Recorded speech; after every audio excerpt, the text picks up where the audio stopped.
नमस्कार प्यारे किसान साथी। देखिए बहुत सारे किसान साथी ऐसे हैं जो अपनी फसल से जूझ रहे हैं। उनकी फसल के पत्ते पीले पड़ रहे हैं या पत्ते जड़ रहे हैं, यानी पेड़ मुरझा रहे हैं, यानी फूल जड़ रहा है। लेकिन बहुत सारी दवाइयां लगाने के बाद भी ये समस्या हल नहीं हो रही है और साथ ही साथ उत्पादन भी कम मिल रहा है। सारे किसान साथी ऐसे जो अपनी फसल में महंगे से महंगा फर्टिलाइजर लगाते हैं, महंगे से महंगे खाद लगाते हैं, फिर भी उनके खेत में कोई भी रिजल्ट नहीं मिल रहा है। लेकिन ज्यादातर किसान साथी ऐसे होते हैं, वो क्या करते हैं, दुकान वाले के पास जाते हैं, यानी जो इंसान खाद बीज बेच रहा है उसके पास जाएंगे, बोलेंगे कि भाई हमारे खेत में पत्ते जड़ रहे हैं इस फसल के, जैसे आलू है, मक्का है, कोई भी फसल है तो उसमें ये समस्या आ रही है। तो दुकान वाला उठा के आपको प्रोडक्ट दे देता है कि भाई ये लीजिए, ये ले जाइए, आप लगा दीजिए।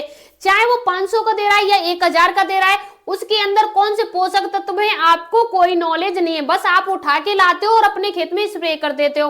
आज तक आपने देखा है गेहूं की फसल है या धान की फसल है, उसमें आप अनेकों प्रकार के फर्टिलाइजर लगाते हैं, तो आपने देखा है कौन से फर्टिलाइजर की जरूरत मेरी भूमि को है, कौन से की नहीं है।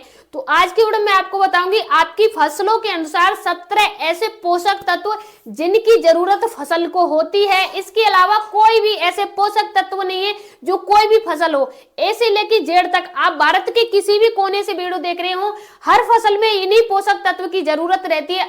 अगर आपने ये 17 पोषक तत्व जान लिए तो आज के बाद आप खुद समझ जाओगे कि मेरे खेत में पीले पत्ते पड़ रहे हैं तो किस कमी की वजह से पड़ रहे हैं। तो मुझे खाद लगाना है, डीएपी लगाना है, एनपीके लगाना है, फास्फोरस लगाना है, पोटास लगाना है, तो आप खुद समझ जाओगे। दुकान वाले से आप 500 रुपए के चक्कर में 1000 नहीं दे के आओगे। देखिए आप किसी भी दुकान वाले के पास जाइए तो वो आपको वापस नहीं भी देगा कि मेरे पास ये चीज नहीं है, चाहे उसके पास नहीं हो।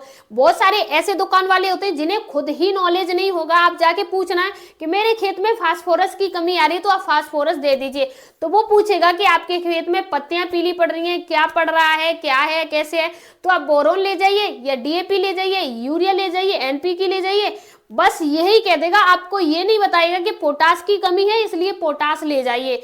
तो आपको समझना पड़ेगा आपकी भूमि है, आपका पैसा खर्च हो रहा है, आपकी आमदनी कम हो रही है, आपको मुनाफा कम मिल रहा है, तो आपको समझना पड़ेगा कि आपको क्या लगाना है और आप अपनी फसल के बारे में सचेत होना पड़ेगा कब कौन सी चीज की जरूरत है।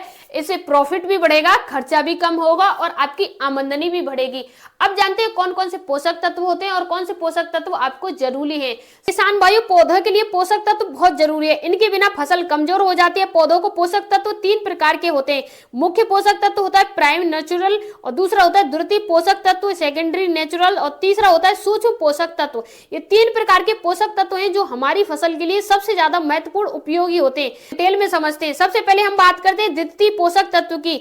इसमें क्या आता है, मेन पोषक तत्व जो होता है वो यही होता है। ये क्या है, एनपीके, और दूसरा होता है नाइट्रोजन, यानी एन नाइट्रोजन होता है बढ़वार और हरे रंग के लिए जरूरी होता है। जैसे पत्ते हैं पीले पड़ रहे हैं, वृद्धि कम हो रही है, धीमे हो रही है, तो इसके लिए आपको क्या करना चाहिए, यूरिया और एनपीके फर्टिलाइजर का आपको उपयोग करना चाहिए। अब इसके अलावा दूसरा होता है दोस्तों फास्फोरस।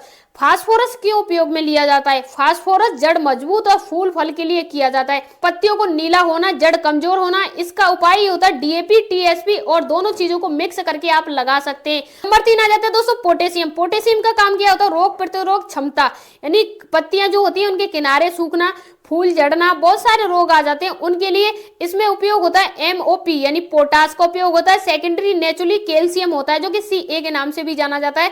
कैल्शियम क्या करता है, मजबूती बनाता है।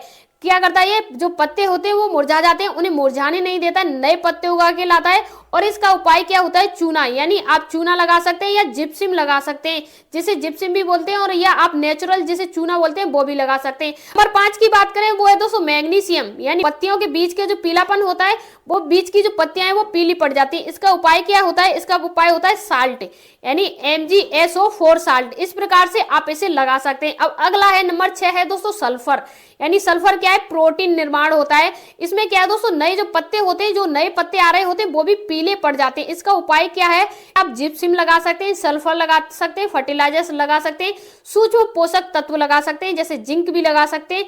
वृद्धि हार्मोन में मदद करने के लिए आप छोटे छोटे जो पत्ते होते हैं उनकी वृद्धि धीमे धीमे होती है, तो उसके लिए आप ZnSO4 भी लगा सकते हैं। अब बात करते हैं दोस्तों नंबर 8, वो है दोस्तों बोरोन।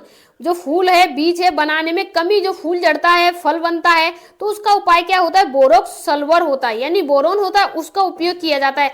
अब देखिए अगर आपका फूल झड़ रहा है या आपका बीज कम बढ़ रहा है या बीज मजबूत नहीं बढ़ रहा है तो उस टाइम पे हमें लगाना है बोरोन।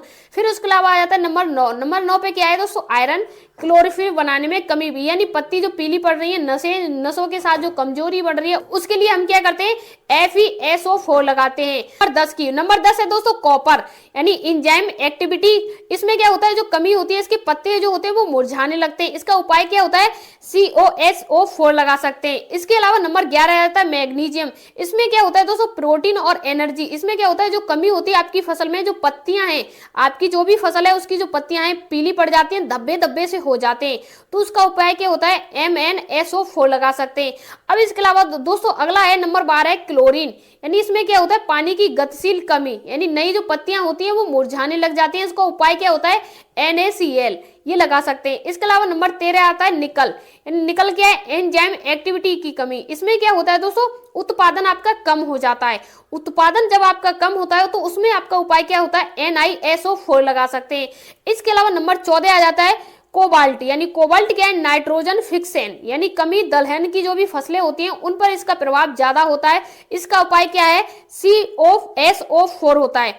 अब इसके अलावा नंबर 15 आ जाता है सिलिकॉन, यानी सिलिकॉन क्या है, रोग प्रतिरोधक कमी, जो पौधा होता है आपका कमजोर हो जाता है, उसमें वृद्धि नहीं देखने को मिलती है। इसका उपाय क्या है, इसका उपाय सिलिकॉन फर्टिलाइजर, यानी सिलिकॉन फर्टिलाइजर का आप उपयोग कर सकते हैं। इस करते हैं दोस्तों नंबर 16 की। नंबर 16 है हाइड्रोजन। हाइड्रोजन क्या है, पानी और पोषक तत्व अवशोषण की कमी, यानी रुकावटें। आपका जो पौधा है उसकी ग्रोथ रुक गई है, पौधा बढ़ नहीं रहा है, तो उसका उपाय क्या होता है, आपको सुनिश्चित करना है आपका पौधा नहीं बढ़ रहा है तो वहां पे पानी की कमी है, पानी लगाना है, यानी नाइट्रोजन पानी लगाना है अवशोषण के लिए। 17 आ जाता है दोस्तों ऑक्सीजन। ऑक्सीजन में क्या है, जो आपके पौधे की कोशिकाएं हैं, जड़ें हैं, उनमें कमी आ जाती है, सड़न आ जाती है, पौधा कमजोर हो जाता है, गिरने लग जाता है, तो उसके लिए क्या है, मिट्टी है ना, वेल्टिनेशन, जल निकासी। आपकी जो मिट्टी है खेत की उसमें से आपको जल निकालना है, न कि आपको कोई भी ऐसा लगाने के खाद लगाओ ये लगाओ, वो सारी चीजें नहीं लगानी होती।